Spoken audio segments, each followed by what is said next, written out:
Hey everybody, how's it going? Josh here, and today we're going to talk about how maybe the Professor Hulk will come about in Avengers Endgame. So, in Avengers Infinity War, the Hulk stopped appearing once he was beat by Thanos, and they kind of played it for jokes a little bit here and there.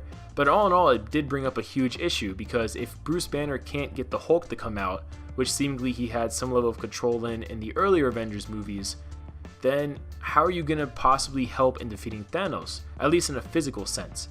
And this was something that a lot of people theorized, alright, maybe they're going to have a Professor Hulk or a merged Hulk or something like that in the future, and according to Avengers Endgame leaks, we actually are going to get some form of Professor Hulk.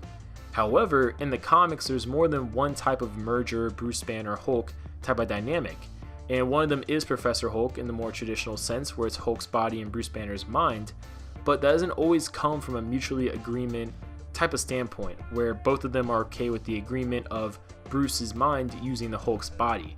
And this would be further interesting, I think, because especially in Thor Ragnarok, we really saw how Hulk and Banner are constantly not only fighting for dominance, but also how they consider each other two different entities.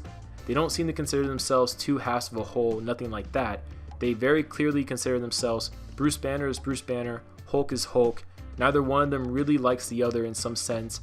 And Bruce Banner even said in Infinity War that they really got to figure out, their relationship with each other, because it's a chaotic mess. To the point where way back in Thor Ragnarok, I say way back as if it was a long time ago, but in Thor Ragnarok, Bruce Banner even felt that if Hulk came back out, Bruce Banner would never come back. So the fact that we'd go from that kind of dynamic to Bruce Banner's mind controlling Hulk's body, it just kind of doesn't make sense, I think. It doesn't really seem to be a natural conclusion in any way.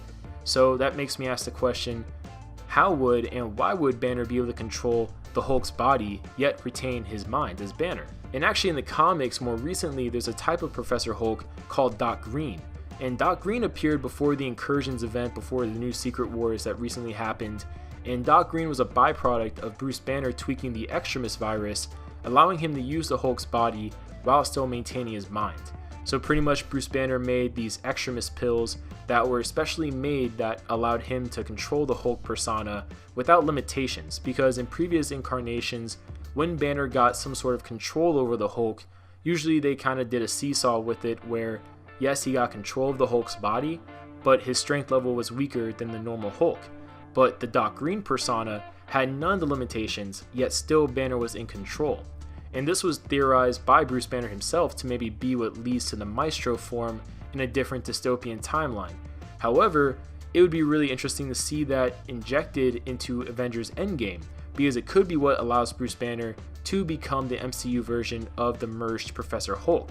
Now, the reason why it's extra interesting, I think, and definitely very plausible, is because Tony Stark is fully aware of at this point that Bruce Banner has issues right now getting the Hulk form out. And at the same time, Tony Stark, out of everybody, has a lot of experience dealing with and manipulating the Extremis virus, as we saw in Iron Man 3, because Pepper had it for a while, and Tony was able to at least make it dormant to the point where it basically didn't exist, or he was able to take it out. They don't really clarify for sure which one he does, we just know it's no longer a threat to Pepper in the same way it was a threat to others before.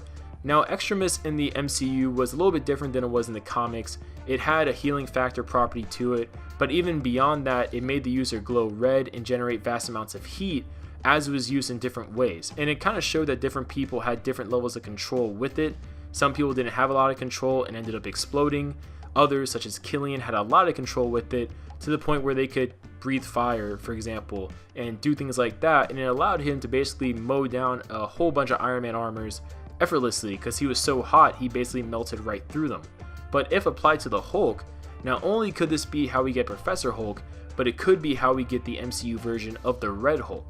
Because one of the things about the Red Hulk, besides being red of course, is he's able to emit vast amounts of energy that have a fiery kind of appearance to it and basically do the same thing. He gets really hot, he can melt things. It's very generic the way they can do it in the MCU.